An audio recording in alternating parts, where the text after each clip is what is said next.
All right, Brad Knowles here, and we're going to dive into some numbers for April 2026, and this is for Central and Western Maine. So Central and Western Maine really is composed of Oxford County, Somerset County, Kennebec, Androscoggin, and Franklin counties. So those 5 counties we constitute as Central Maine. And again, that's a different market than Southern or Northern Maine or Coastal Maine. So we want to dive into the specific numbers for Central Maine and see what we're seeing both in the month of April as it compares to March and the month of April as it compared to April of the previous year. So those year-over-year numbers, month-over-month numbers. And let's start out with new listings. The good news is we got a lot of new listings on the market compared to what we saw in March. So the things are thawing out. We're starting to see that spring inventory hit the market, and that is certainly what happened, both in volume and in units. You can see it on the chart right here. 40% increase over March, 33% increase in the volume. But when we look at the year over year, what are we seeing? It's kind of flat with where we were a year ago. So yeah, we had a delayed hit of inventory coming in, but similar to what we saw last year. And our median price hasn't really changed, though we are seeing persistent increase in the cost per square foot. So the median in price itself isn't really changing, but that cost per square foot is starting to climb.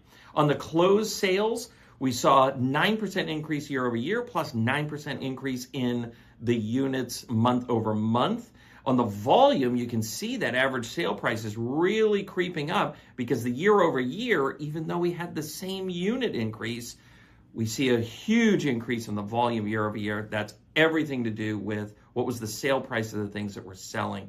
Median in price on what closed versus what was listed is 5% up, which means we've really got a healthy market going on in the western part and central part of the state. So things are hitting the market. We're seeing things go at asking price or above is what that's telling me. And then our median price per square foot is, again, a little bit of an increase there as well. Active listings. So we're getting really healthy closing numbers, not huge increase in year-over-year listing numbers. Guess what? That means our active listing inventory is down, both in units and in volume as it compares to a month ago and a year ago. So across the board, we actually have less stuff to choose from.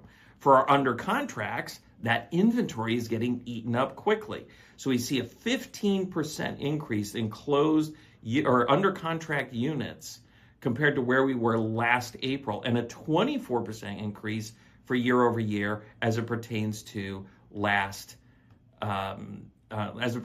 March. So what that means is, yes, we have new inventory coming on. We're eating it up faster than we can with our closed transactions.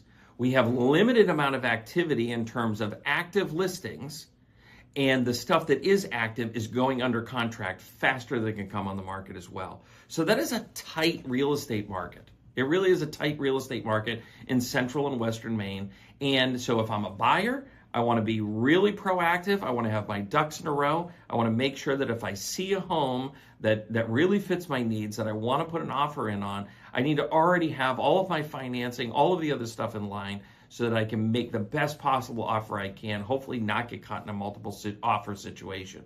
And if I have a listing that I'm looking to bring on the market in Central or Western Maine, well, the story is this. It's a great time to sell. It's a great time to sell. You're getting great value for your home, and it would be a great time to, especially if you don't have another house to buy, put a house on the market, put a property on the market, and you'll be very happy with the results. So I hope this has been helpful. These are April numbers for 2026, Central and Western Maine, and we'll see you soon. Bye-bye.